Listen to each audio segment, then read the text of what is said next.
Very good afternoon, distinguished guests. Ladies and gentlemen, welcome back everyone to the International Conference on Equitable Education, Together Towards Equity. You're here with me once again, Shasha Pakwaranit. It's my pleasure to be your MC for today's event. And ladies and gentlemen, we have come to the afternoon session. This is the panel discussion format with the topic of building forward amidst COVID-19 pandemic. And this panel discussion, we have the special moderator for this session. This is Dr. Stuart James Cameron, Education Specialist Global Partnership Education, or GPE. So ladies and gentlemen, please welcome Dr. Stuart James Cameron for this session, please.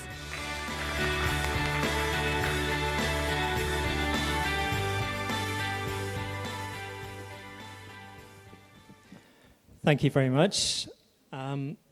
My name, as our host introduced me, is Stuart Cameron, and I'm from the Global Partnership for Education Secretariat in Washington, D.C., where I am the thematic lead on equity and inclusion. We've heard this morning about how the pandemic left many children out of school or with lost learning. We also saw many innovations in education systems in an attempt to reduce this damage, including some focused on reaching the most marginalized.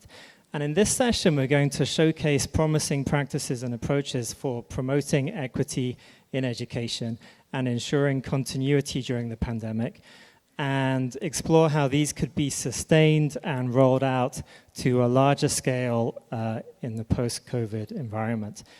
I'm very happy that we have with us 5 distinguished speakers to talk about solutions in 5 diverse areas: digitalization, pedagogy, government agility and institutional change, community and parental support, and collaboration with the private sector.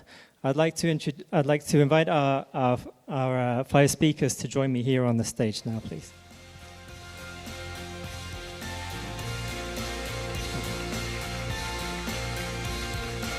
We have Ms. Manirat of C Group,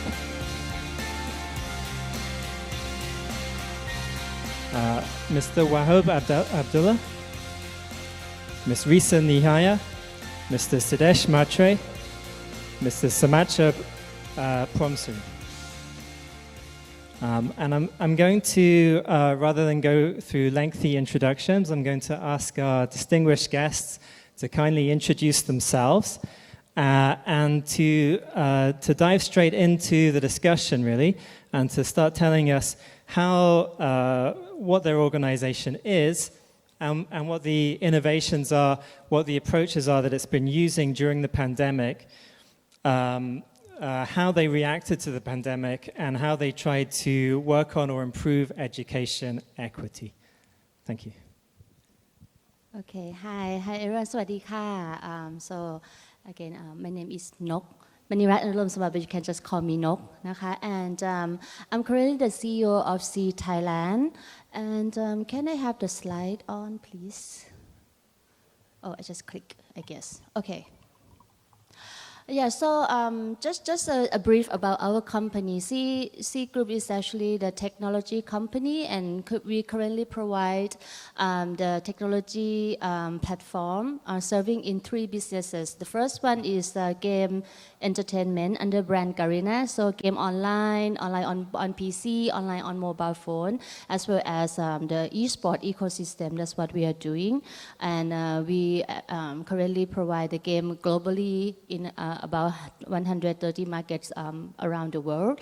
And the second platform we have is the e-commerce platform under brand Shopee, and also provided in different markets across Southeast Asia and in Brazil. And the third one is the digital financial platform under brand C-Money. So we have the e-wallet called Shopee Pay. We also provide micro lending under S-Pay Later, Shopee Buy Now Pay Later, and that's all under the umbrella parents brand name C.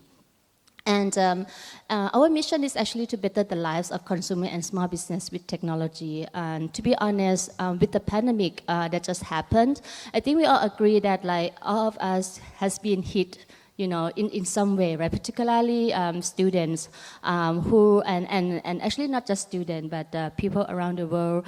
Pandemic kind of like have to set us aside. We need to keep the space, and a lot of people has to adapt themselves to technology, to be online in order to survive. The student has to be online in order to continue study. However, it's not everyone that can adapt, right? And we see that the problem that for us when we see is the two sides, basically. The first one is there are still, the family with underprivileged who doesn't even have access to technology. They don't have the device.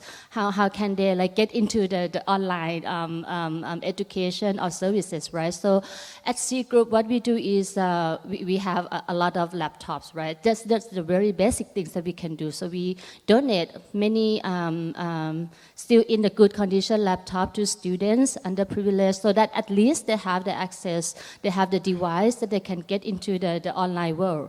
But then if they can get into the online world, but they don't really have digital skills or don't know how to use it, then probably that's no point, right? So the second part of the things that we do is to help enhance the digital skills for students. And what we do is we actually partner with EEF, and we have the program to help develop the technology skills for children, for students, particularly on the Shopee platform. So students who join this program, basically they get e-commerce training. So they know how to use the e-commerce tool, they know how to sell things online, and when they finish the training program, they also get to operate their online shop on Shopee platform, which we just conclude the program, and surprisingly, the students who join this program altogether generate the revenue of more than 1 million Thai baht, which is quite a good news for us, and we will continue doing that. So that's briefly about C and what we have done during the pandemic.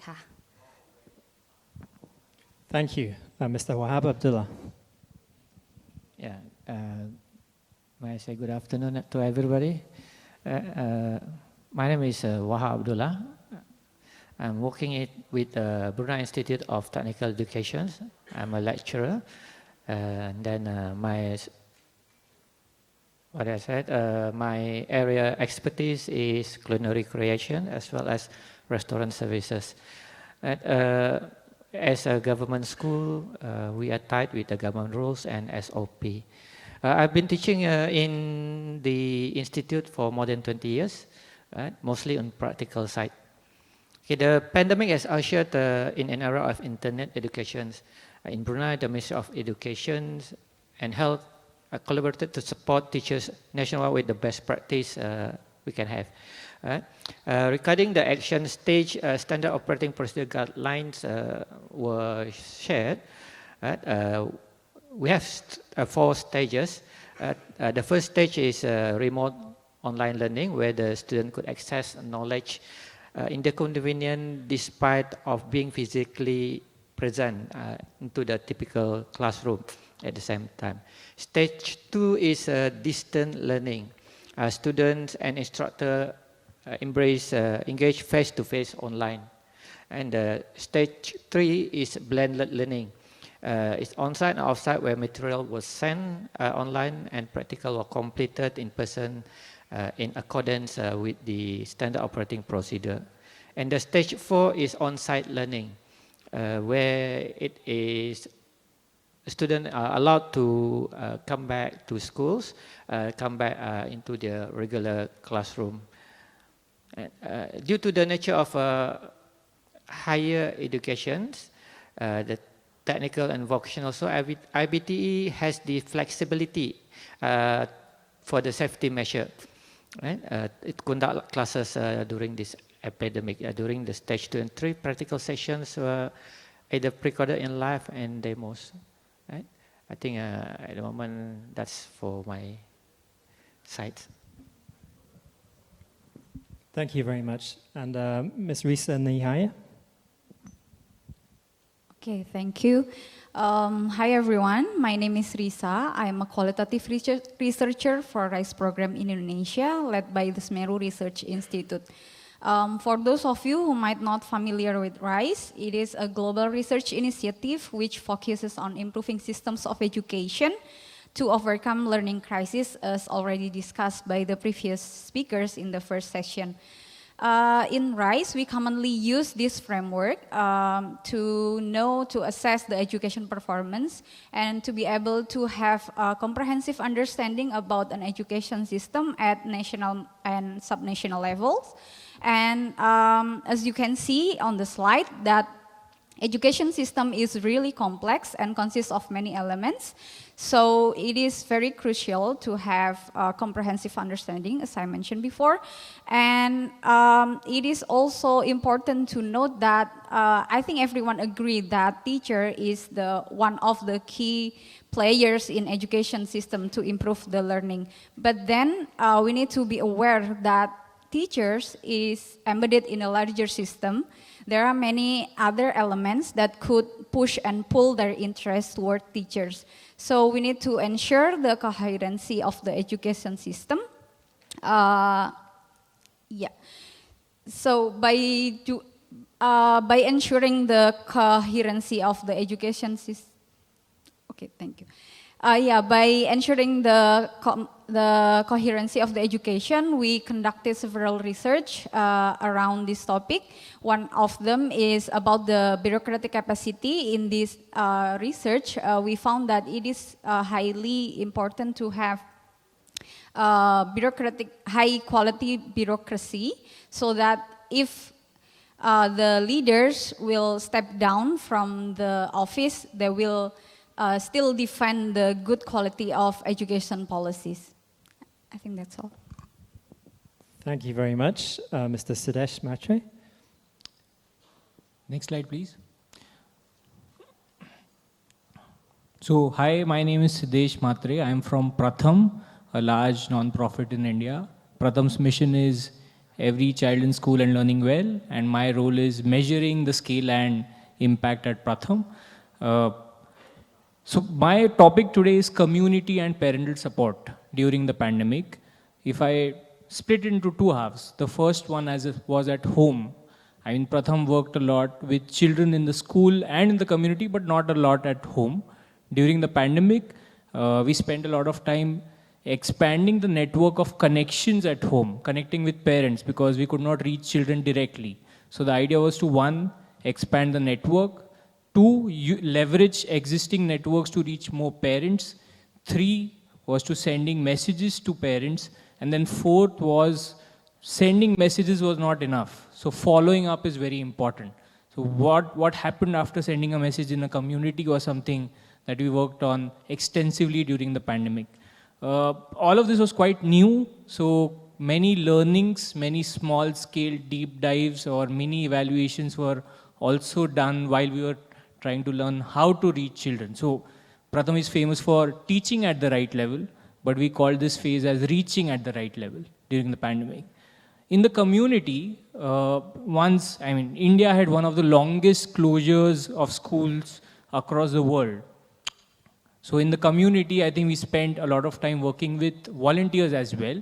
So teaching at the right level methodology was passed on to the volunteers. I know the quality may not be, we spoke about quality in the morning, the quality may not be of the highest level, but something was done to engage children, to pass on the learnings to children while schools were closed. And this was done at a large scale, 25,000 volunteers reaching approximately 200,000 children. And we'll speak in the next slide about how we have tried to scale it up. So over to Sam. Thank you.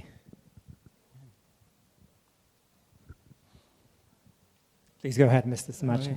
Okay. Hello. Good afternoon, all. I'm very honored and humbled to be invited to join this session. I don't know how many representatives from private sector joining this session today, but I believe most of you are from NGOs and governmental affairs, governmental sector. So Sensory, I work for Sensory. We are a property developer in Thailand, fully integrated. We've been in business for over 38 years, listed in the stock market of Thailand with market capitalization of about 18 billion baht. we have been in addressing issue of children's rights and improving the welfare of children for the past 20 years. We have worked with big names agency like UNICEF. We work with World Vision Foundation, and we have our own CSR programs addressing the rise of child laborers and the family of the migrant laborers in Thailand. What we did during the pandemic was that we were earmarking about 30 million baht or $1 million each year for donation for good cause. So we were looking for a way to address the issue of children dropping off from the education system, from school. And we happened to meet with the director of the EEF, the Equitable Education Fund, on one stage. And our CEO had a discussion with him, and when we say, okay, let's find a way to roll out a pilot project in Thailand addressing the children that at risk of dropping off from school. So we chose a specific province in Thailand, which is Ratchaburi. And we learned from the EEF that there were about 10,000 kids at risk of dropping off from school and also already leaving school. So we asked ourselves, if we want to simply donate 30 million baht each year for 3 years, that would be too simple, and it wouldn't engage with the public. During the past 3 years, we issue quite a few corporate bonds in the past, and it was quite successful, with 4%, 8% return. So we thought, why not apply this idea with this issue, and we said yes, okay, let's roll out a bond, 100 million baht with subscription of 1,000 baht each. Okay. Right. Okay. Shall I continue, or shall I, move on and I continue with when? All right. Okay. So we issued a bond, and the money was put into a separate account managed by the EEF, and the money was used to help children in Ratchaburi province who not to drop out from school and work with their partners in the province.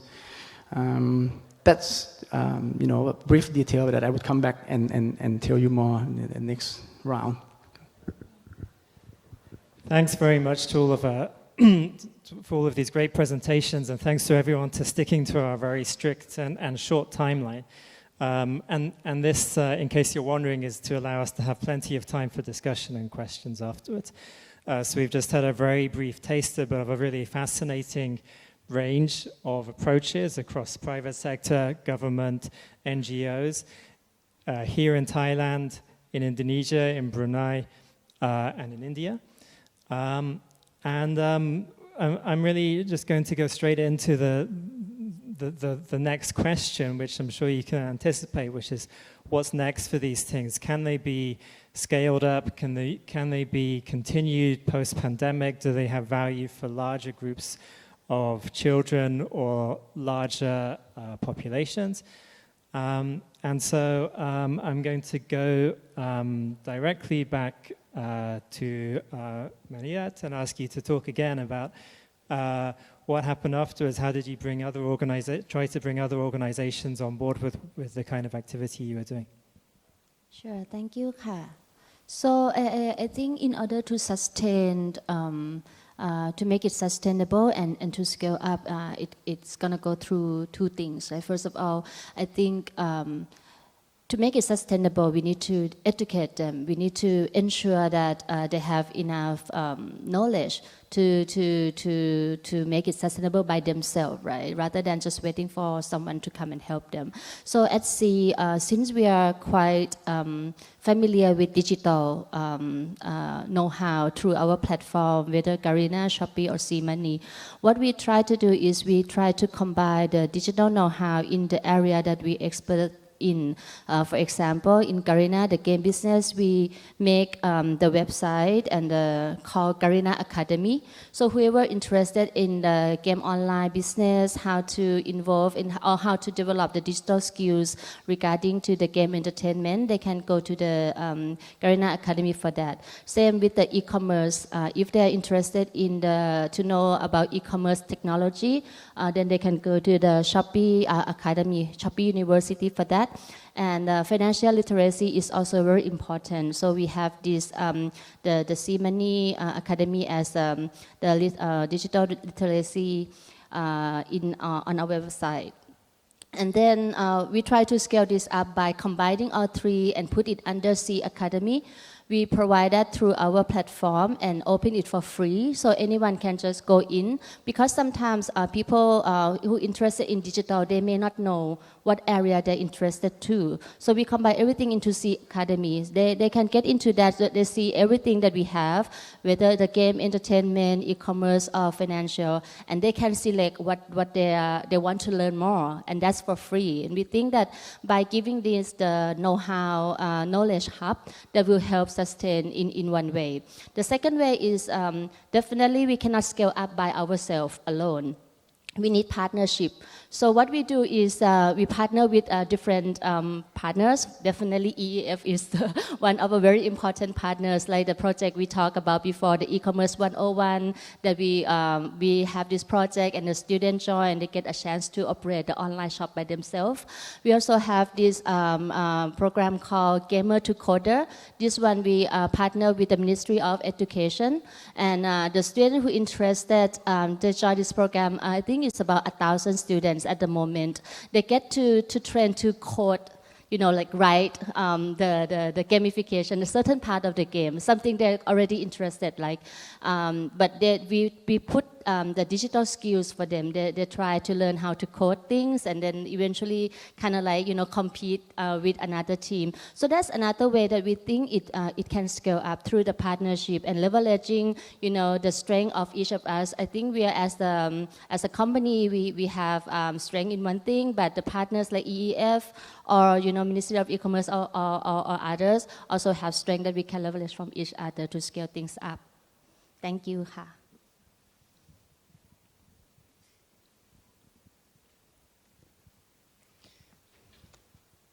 Sorry. Back to the. All right. Thank you very much. Continue to ensure the sustainability, scaling up of current practice are recommended in our area.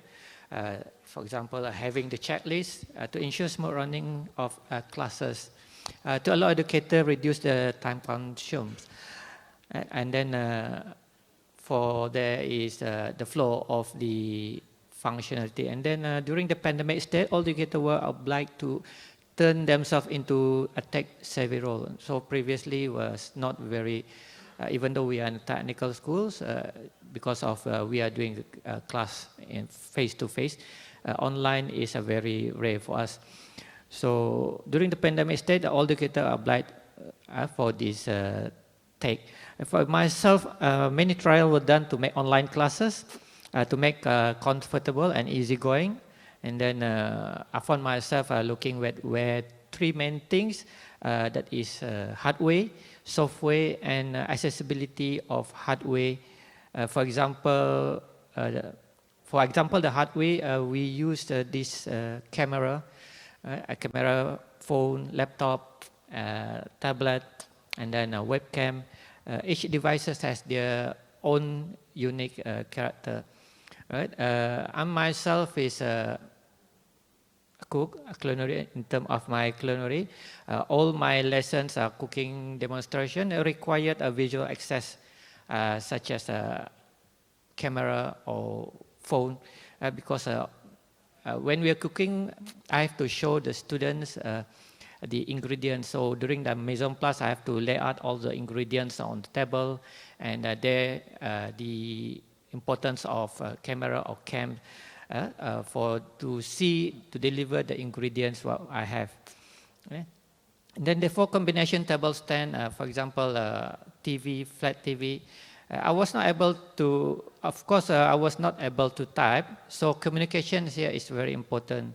The learner during the sessions, most of had their own mobile, and so led to the next point of on software. Software for us in the government schools in Brunei, we are advised to use the MS Team as a learning platform to facilitate my lesson, and had used the online software, particularly mobile application. The student can easily access like WhatsApp and Kahoot. That's the very easy and accessible. And then it didn't consume a lot of data, because data play an important role in classes as well.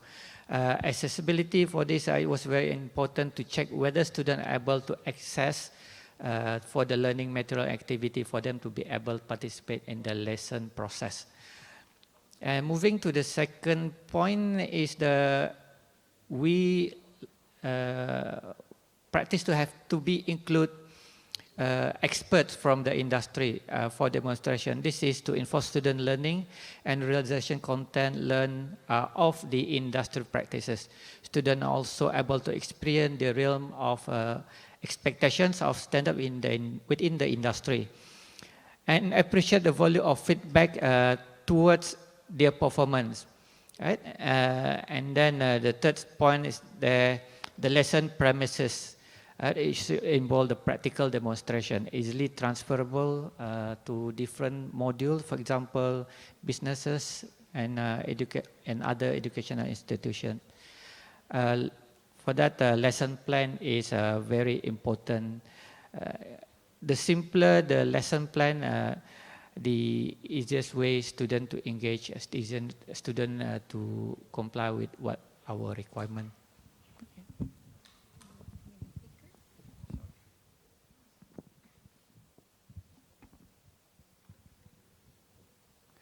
Okay, as a researcher, how do we sustain this initiative? We've been working closely with the policymakers, both at national and also subnational levels, because we also have research collaboration with 4 local governments to have many research in around the education system, but we also did like survey across the country, which we have collected like 85,000 respondents. So yeah, we will keep provide the data for the policymakers and also give insights. And during the pandemic, the Ministry of Education also contacted us to have inputs about their plan to school reopening.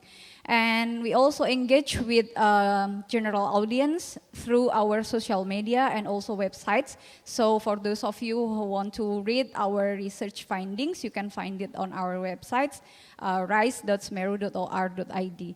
Yeah, I think that's pretty much what we do to make it sustainable. And what I want to also emphasize here that we also have several research during the pandemic that inform the policymakers about the inequality of learning during the pandemic because of the lack of access, especially in areas outside of Java Island. Yeah, because in Indonesia there is gap of infrastructure and teacher quality for sure, like in other areas as well. And we also develop a student learning assessment, which is designed for distance learning. We call it Cermat JJ. Yeah, and lastly, we also assess the learning loss or the impact of the pandemic on student learning. So yeah, we really hope that this initiative will keep going, and we still set together with the Ministry of Education to have a future research agenda. And we are welcoming if there is other institution that want to collaborate with us. Thank you. Switch the next slide, please. Thank you. So scaling, I mean, schools have reopened, but I think we heard in the morning that learning outcomes are going to be much lower. We don't know how much. These are all estimates. So I think the first step is going to be assessing children. I mean, we heard about the rapid framework as well. So what's the baseline right now? What is the new baseline? How does it look like? That's going to be the first step. And if I talk about teaching at the right level and scaling up teaching at the right level, and we spoke about partnerships in the morning. Government is one route. Partnering with governments, partnering with school teachers is something which is important. But second, partnering with the community. That's where we call it community partnerships. But partnering with youth is going to be important. And equipping youth with basics of teaching at the right level is probably going to be enough. I mean, from our learnings, in the last 1 year or so, what we have seen is working with youth in short campaigns. For 1 month, tying it to a goal, offering them incentives like a digital readiness course is what we tried. We might give some other courses in the future, is quite effective. We have seen up to 25 percentage points of learning improvement of children who can read a standard 1 level text. We also heard about lack of or decline in services for early years in the morning. So on the community front, mothers are naturally invested in learning of their children, especially the younger children. So can we equip mothers on holistic education development, form mothers into groups, send them relevant content, keep in touch with them? I mean, that's something that we have done during the pandemic. Now that we are back in the communities, Pratham team members are back in the communities, sustaining and strengthening these groups is going to be quite important. We've done surveys about how much mothers know about holistic development, and what we have seen is, I mean, they know quite a lot, and they are ready to talk to or speak to teachers as well. So I think on two fronts, going back to school is obviously very important, strengthening the schooling system is important. But on the community side, not forgetting these connections and be it at the youth level or be it of mothers of younger children, is going to be very important for in next 5 years or even longer than that. Over to you.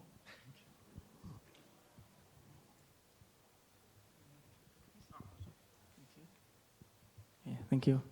Okay, so coming back to the bond, the interesting thing about the bond is, I mean, it's not a typical social impact bond because, you know, we ran into a regulatory, complication. So it's a simple bond where, you know, sensory issues, and then the interest will be paid back with the money to the investor within, you know, in every 3 months with interest. And, you know, since we earmark 30 million baht each year for a good cause, so you know, it's sort of a giveaway from us. It's a win-win for everyone because, you know, the children get to be, you know, back to school with the help of EEF and their partners. The investor, they would have, you know, interest paid back to them with every 3 months, and the whole investment will be paid back in 3 years after the bond expires. The important thing is that, you know, we because of the minimum subscription is very low, $30, so the bond was sold out in less than 3 minutes. And we have thousands of bondholders right now, knowing that their investment would be, you know, helping children getting back to school and not dropping off from school. And, you know, we kind of work the way around with the EF about, you know, how should we engage these bondholders to be aware of the good cause that they are helping. So, you know, when you have bonds, you are bondholders, you get, you know, a report quarterly, you know, saying you get a return on investment, blah, blah, blah. So we work with the EF and we would attach an impact report, social impact report, and send to the bondholders, telling them that, okay, this quarter, 20 children, you know, they were put back into school. In this quarter, EEF have already worked with local, you know, education, you know, authorities to addressing this issue. So they are aware of what their investment is working for the children. And since it's kind of very innovative financial tool to address this kind of issue. Probably the first one in Thailand. So we have our strength in public relations and marketing side from our side, because we are private sector. So we use that power in amplifying the issue of children dropping off from school and making this a quite kind of a model or a pilot project where other corporate entity they can copy or they can learn from it, and they might find a way to donate or sort of like funding this kind of good cause themselves. And I heard that, after we launched this project, the Equitable Education Fund, they got contact from various corporate sectors, interested in finding the way to help children too. So yeah, thank you. Thank you very much. I hope you've been able to absorb this really rapid fire round of scaling up insights from such diverse sectors. And maybe while you're processing that a little bit, you can ask questions. So we've got a number of questions online already. Please continue to ask questions online if you're watching. But first of all, we'll take a round of questions in here. Can I ask that you keep your question concise, that you say who you are and which organization you're from, and if it's addressed to a specific presenter, please mention which one.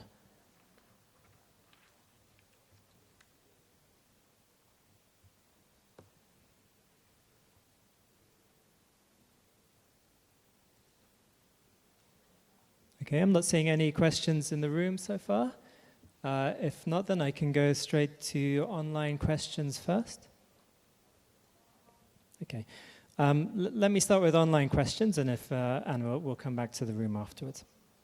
So, first question from our online participants is, what has been done or is being done to force device manufacturers to implement multi-child user surroundings to their devices by default?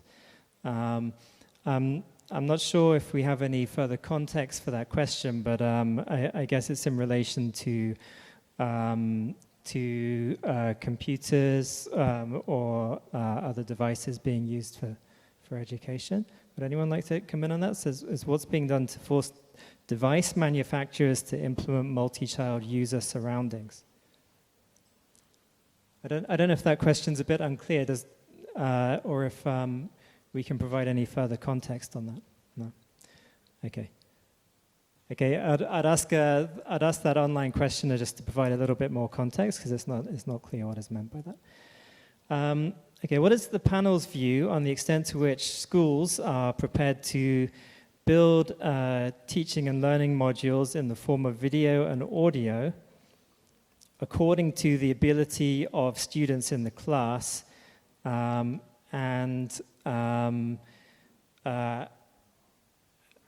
to be able to store this in a suitable place so that they can access it when it's needed. So I guess it's about schools' own abilities to build modules perhaps for distance education.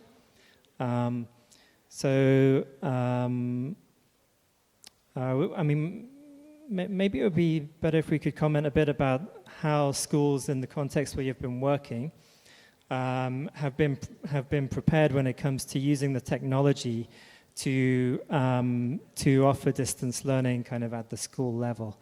Does anyone in the panel like to come in on that question? To use audio and video technologies and to provide that directly to students. Okay. not from the school perspective, but I think from the corporate perspective, then how we leverage the technology to come up with the content that kind of like educate the students. I mean, if that's the way to address the question too, then I probably can take it a little bit because I think as we mentioned before for C Thailand, we do have this like so-called Garina Academy or even the Shopee University that we provide the know-how about game entertainment and the e-commerce technology. The way we do that is actually we create the content based on the interest that we think the student or the young people who are interested in technology would like to know. For example, e-commerce, selling things on Shopee. If someone wants to sell things from Shopee, no matter how old you are, right? You can be like 15 years old or 60 years old, you can also sell things online, but maybe you don't know how to start. So we have the different content provided online. Then you can be like, selling online 101, how to get your first order, how to use the marketing tools online, that kind of stuff. It's the way we try to develop the content based on the interests of the users that we think they are interested in. I think it's very similar to the education system here in Thailand. In many schools or university, we also see that teachers come up with a very creative way of, developing the content, like the video, and make it like, fun to watch, right? So that's the way to engage the student to, it just, I think, because of the technology and because of the online, digital, then there's many ways that the education can be creative, can enhance the education, not only for young kids, but actually it can also be, for the people who want to further develop skills in any aspect that they want. Thank you. I'm not sure if anyone wants to add more from the Yeah, okay. From Smeru, actually, we are doing a research about introducing high-tech technology to public school system in Indonesia, but I don't have any answer exactly to that question because we don't have any result yet at the moment. But yeah, we give training to the mathematics teachers in Indonesia to be able, so that they could deliver the materials to the students. They can assist being the facilitator to the students using that technology. So there is like a website that can be used, can be accessed by the students at school and at home. And we expect our hypothesis that giving that they can, each student can learn like at the right level based on their level, because it uses AI, artificial intelligence, so it can detect in which level the students is, and they will get the materials based on their level. So we expect our hypothesis, of course, it will improve the numeracy of the students because it's about mathematics software. So yeah, that's all that I can share. Thank you. Anyone else like to add anything on that point? It's very hard to answer the question, but I mean, the observation is that teachers have probably gone back to textbooks. So while hybrid is a good ideal way to reach children and teach them and prepare for the future, it's mainly going back because some level of normalcy has been restored, at least in going to schools. So I think people have gone to doing things that they know how to do, but how to ensure that any of this, maybe just like assessment, collecting assessment data and using it is probably a good way to use technology to ensure that some of the learning recovery happens in the next 6 months at least. Thank you. There's another question. Should learning outcomes be reassessed post-pandemic, perhaps considering a change in baseline? I'm not sure exactly what the intent behind that question was, but I wonder if anyone wants to talk about how, if there's any shift in how we think about learning assessment given the pandemic that's been happening. For example, is our sort of standards for assessment being lowered in some context to try and take into account what children have been through. And how's that working both in the sort of the formal assessment system of in the education system, or in the assessment exercises which aim to produce research on how well children are doing? So I think two examples. One is on the program front. I think at least in Pratham, now that we are resuming learning camps inside schools, we are very eagerly awaiting what these baselines look like.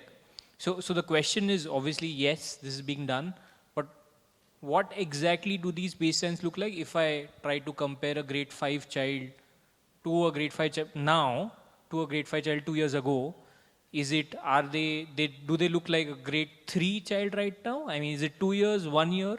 Because we heard a lot in the morning about percentage points being lost. But if you try to compare baselines, you can see years lost as well. So I think that's the first observation, at least at the program level that we are trying to do. The second one is at the policy level. We are doing the annual status of education report in India is an annual affair. The last one was more on access of smartphones and devices. Now we have gone back to a regular in-person annual state of education report. So it might be very useful for us to again compare. Last time ASER was done in 2019, to see what learning outcomes look like. And I think the results that we saw right now, because in 2020 we could do 3 states out of, 29 in India. Now the idea would be to see where at the national level this conversation is moving and how much is the quantum of work that needs to be done. So the question is more about not doing the baseline, how to look at the baseline, and then how to focus the learning recovery efforts depending upon how behind the children are. Thank you. Any other perspectives on this assessment question? Yeah, in Indonesia, actually, for RISE Indonesia, we assess the student learning profile using IFLS data before the pandemic, and the result is pretty much the same as already presented by the previous speakers from the World Bank. But yeah, now the Ministry of Education changed the assessment, I think, during the pandemic, and trying to change the curriculum as well to focus on foundational learning. So it will be less stressful for the students. Okay, thanks a lot. Yeah, go ahead. Yeah, just want to add on that, because I think I'm not sure about whether the assessment baseline should be adjusted or not, but I think it's just the way we access the learning of the students. I think to add on the whatever current assessment is, but I feel that the world has been changed quite a lot already, and the technology and digitals come to play quite significant in nowadays. So I believe that the way we access students shouldn't just be from academic side only, but it should also be on their capability, creativity, and other aspects that will open and encourage them to have a lifelong learning, because I think that's probably the skills that the students should develop further in the world that things change so fast. There are no one solution or one formula that will answer things like before, right? Even what we know before in the past cannot apply in situation nowadays anymore. So they need to be able to learn how to adapt and make sure that they have the ability to learn things and unlearn and relearn things as well. So I think the way the education is assessing the student now should also give more flexibilities and also focus on how to make it last longer, not just on the academic side. From my perspective. Thank you. Thanks very much. I think we have one question from in the audience. Okay, yeah, please go ahead.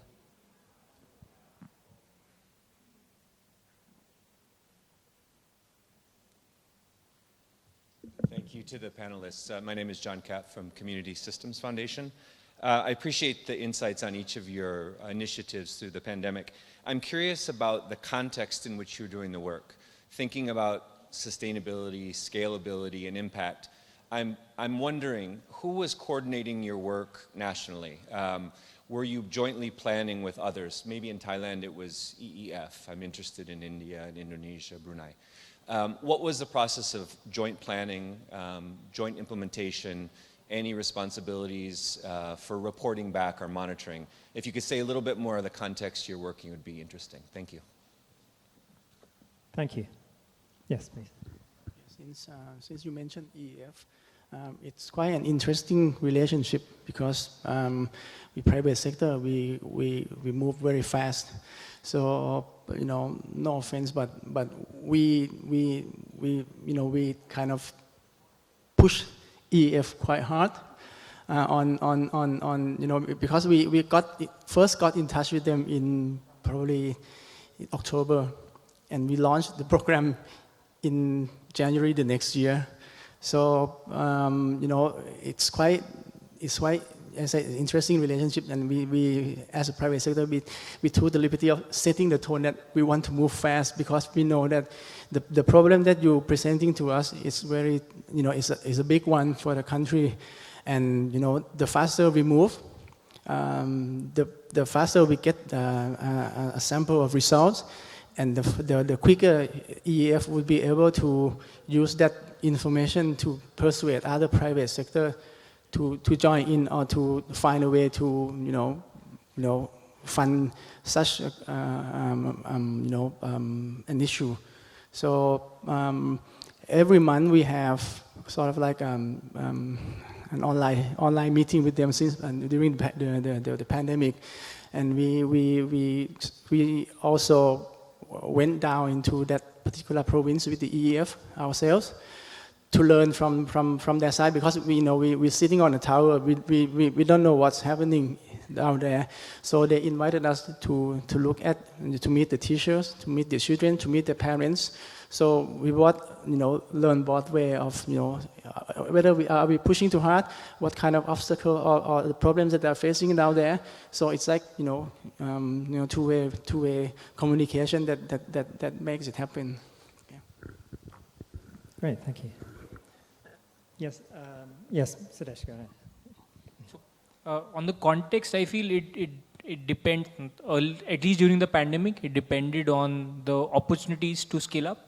The opportunity was not in the school, it was with the governments. When I talk about governments, it was being a knowledge partner, sharing the know-how, because that's all you could do. Delivery is something it was very difficult to track or even measure at that point of time. So sharing any know-how that could be shared with the government through videos, messages, what we were doing, radio program was something which was done. So I think like all of these examples we have seen in the morning, these were the traditional routes that were taken up during the pandemic. And now that we see a lot of Pratham's work, currently when I talk about directly run programs, Pratham's own team members running these programs, a lot of innovations are focused on the community work, because that's a space not a lot of organizations are also looking at. So that's where I think we're trying to work, not just during one academic year, but for multiple years. The strategy for the next 3 or 5 years is working with communities for a long time, because the first year can be spent in building relationships. Second year is when they're like, okay, we trust you and we can work with you.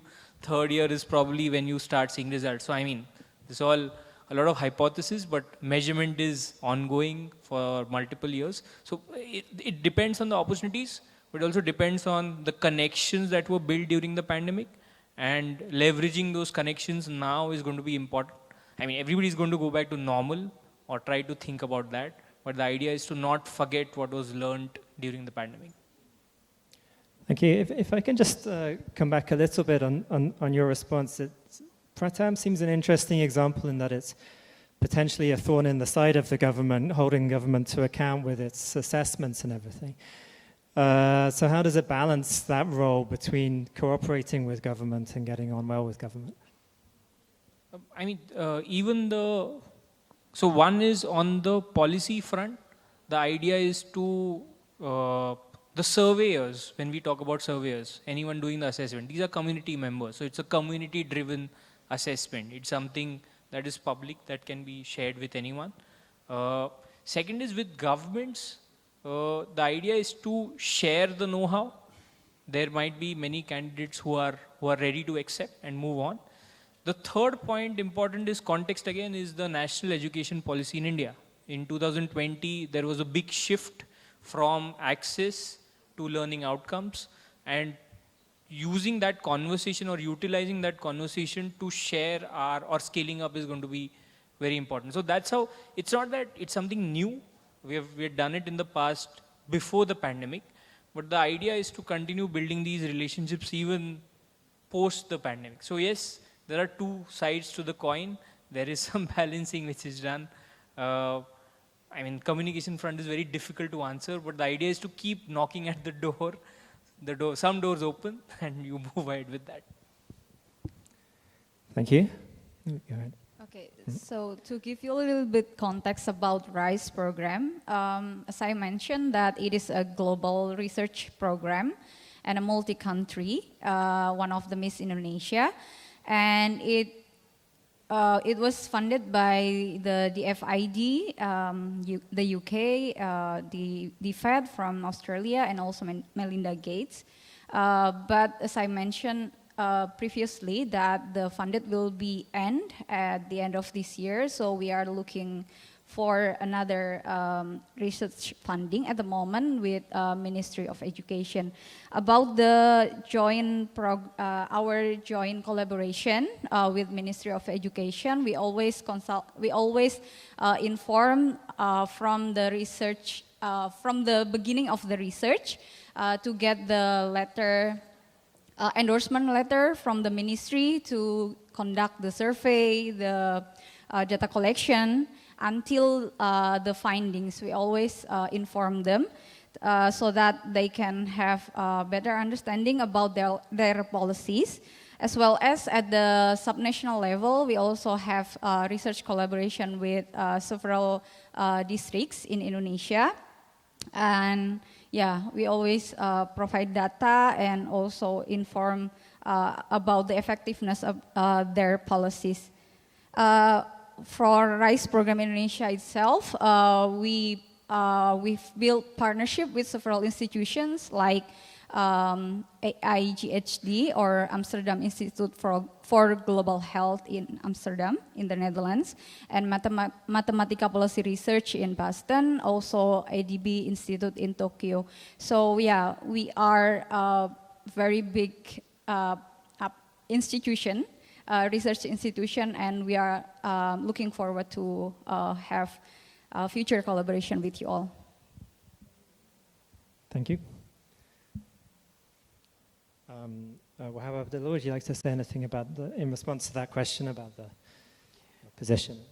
Okay, as a government school, as a government vocational technical college, collaboration with industry was very limited for us, but we have our own partner for the apprenticeship scheme, right? So we collaborate with the industry by sending us their experts.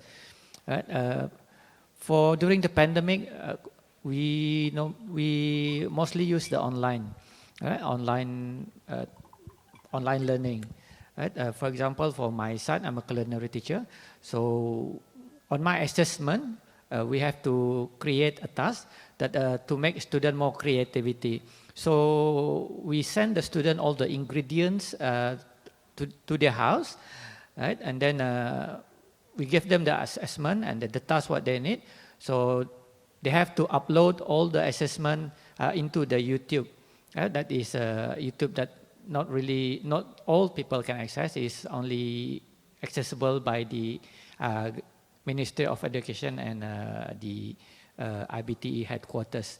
Right? And then all our work has been audited.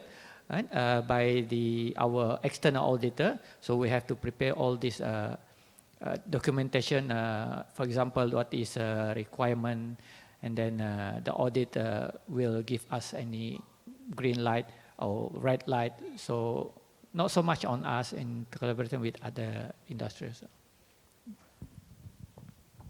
Thank you. Would you like to come in on that one? Okay. Okay, I'll add one more question which came in online. Does the private sector have plans, well, as the question put it, the plan to invest in the education for migrant children in Thailand? So in these private sector projects, was there any specific consideration around migrant children? Okay, this is quite an interesting issue because, I mean, as you know, as a real estate developer, we have quite a lot of migrant workers with their family in Thailand. One of the issues that you know surprised me when we work with UNICEF, or even now, the challenge is that, you know, actually every children has the right for free education in Thailand, even for migrant children as well, if they, you know, legally apply for the working visa. But you know, when we go and talk to their parents, somehow we said, why don't you send your kids to school? Because, you know, we support that, and your employers they support that. We have a system that can, you know, take your kids to, you know, for free, to go to school for free, no expense at all. But they said they would rather wait until they finish work here and go back in 3 years' time, because language is a barrier. They are not sure whether the school, the teacher would treat their kids equally with the local children, you know. And when I talked to some schools, some teachers, they said yes, that is one of the major problems that they're facing, because, you know, they cannot communicate with migrant workers' children. They cannot speak Burmese, they cannot speak Cambodian. So that is one of the, you know, fact that keeping, you know, migrant children out of school here in Thailand, I think. And also their parents, they have, you know, thinking that would their child be treated as a, you know, second-class citizen here? Would they be treated fairly, equally with local kids? And would they make friends with their local kids? So that is the sort of question is, you know, impending one that prevent, you know, migrant children to go to school here in Thailand. I think, but from our experience so far. But I mean, I'm happy to hear some, you know, opinions from the audience and from the panelists as well. Thank you. Would you like to add on this?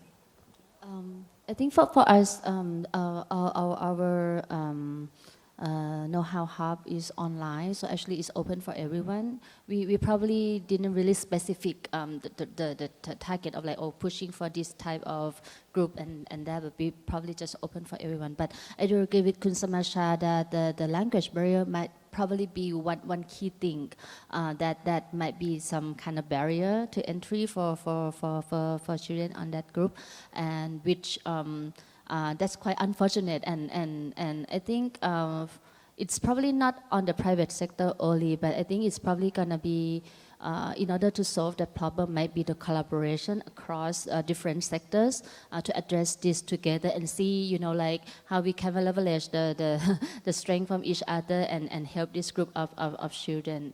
I think it's not just the private sector, but from university sector, the government sector, and see how we can address this. Okay, thanks very much. Thanks for all of the questions online.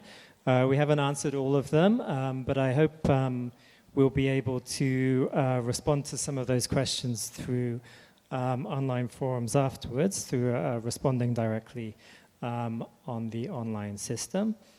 Now, what we'd like to do now is return to our panelists and ask them just to say what your three key takeaways are from this afternoon's session. So please go ahead, Ms. Manirat. Yeah, I think listening from the co-speakers. There are three things that I think is very key things that very important. First of all, I think education is very important, but it's not just a basic education. I think from as I mentioned before, nowadays world changed a lot. So in order to move on in this world, you need the digital skills as well. So I would love to hear that the digital skills is a part of the basic education that all the children also get to develop. More importantly is the digital mindset. As Ms. Risa said, teacher is key, right? But if the teacher understand things, but teacher doesn't have the digital mindset, then how can you make the students have the digital mindset and see that the digital is important, a part of their life in the future career that they're gonna face in this world? So that's one thing I would like to see the digital mindset develop in the teacher, in student, in every part of our country. Secondly is the to reimagine the education. I think we touched on that a little bit. With the technology nowadays, the education, the way to teach students can be creative, right? And can use digital technology to make things online, make it more accessible, so that even children in the rural area can also have the same access to children in the tier 1 city. So reimagine the education and ensuring the lifelong learning would probably be important for students in this world nowadays. Lastly, I think I mentioned that quite a lot already, is the collaboration. I don't think any one of us can just do it by ourselves, not private sector, not public sector, not university, but how can we collaborate with every one of us to make sure that we can leverage from each other and make a good project and make helping our children, our students to develop further. So that's the three things. Thank you. Thank you.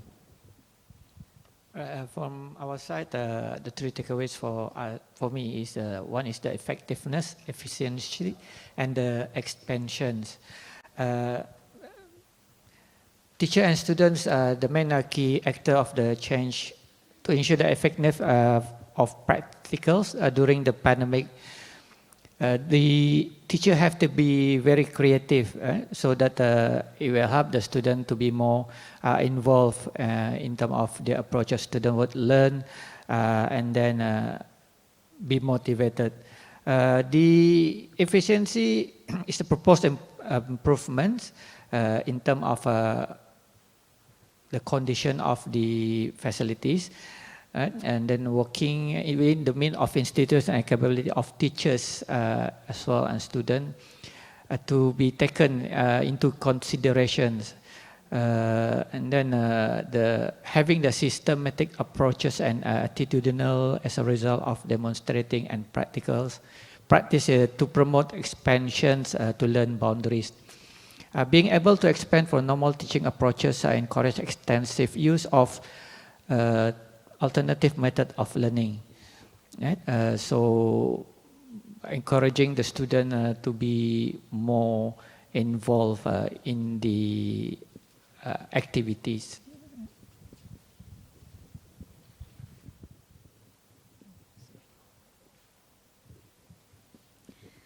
Okay, for me, the key takeaways, the first one about the government agility is the first one, we need to develop bureaucratic capacity because, sorry, I didn't have much time previously, but yeah, in one of my slides, I showed that display that there were two districts in our study that have pretty much similar characteristics, but they have different outcomes in the way the local education are formulated.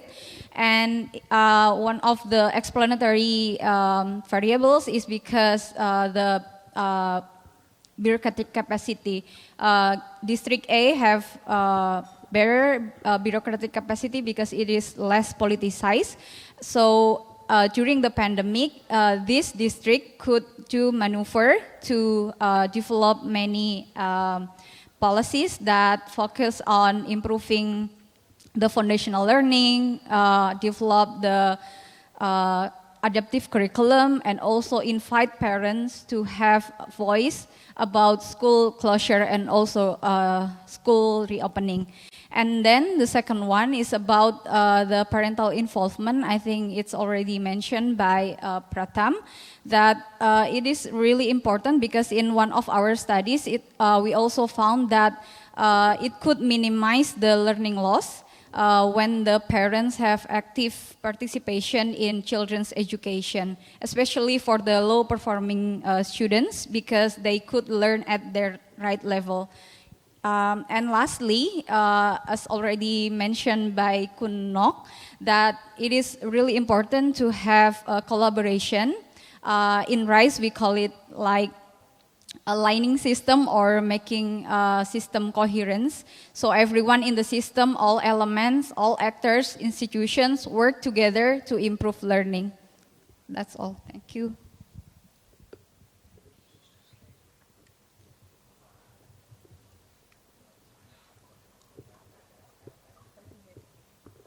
Yeah, I'll just add because I think you covered many on my slide too. One would be catch up for, I would say, grades 3 to 5 children or even higher in some cases. That too through both government and community systems. Leap forward for younger children, building strong foundations for now through mothers. And third, I would just, from this particular discussion, understanding the digital divide. Where is the digital divide right now? Because there was an uptake in smartphones and internet services during the pandemic, but what does it look like right now?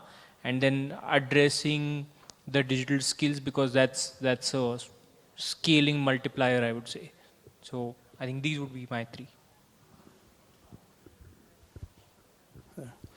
Okay. What we learned from getting involved working with EEF for the past year and a half.